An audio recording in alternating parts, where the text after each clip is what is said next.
అర్ధాష్టమ రవి.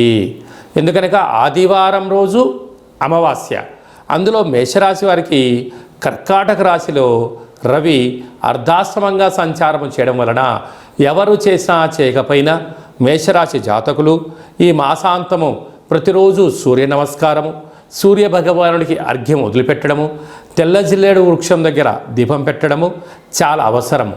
అలాగనే సూర్యాసనాలు, సూర్యోపాసన, నది స్నానం చాలా అవసరం అని చెప్పి గుర్తుపెట్టుకోగలగాలి. కనుక ఇలాంటి కాల సమయంలో తెల్ల జిల్లేడు యొక్క వృక్షం దగ్గర దీపాన్ని పెట్టడం, ఆ యొక్క వేర్లు తీసుకొచ్చి ఇంట్లో పెట్టుకోవడం వలన మేషరాశి వారికి అర్ధాష్టమ రవి దోషము, కుజదోషం తొలగిపోతుందని చెప్పి గమనించాలి. మీ జన్మ నక్షత్రం రోజున అష్టమి అమావాస్య తిథి ఎందున దయచేసి దూర వాయు జల ప్రయాణాలు పెట్టుకోవద్దు. అదే కాకుండా వాగ్వివాదాలకు వెళ్ళొద్దు.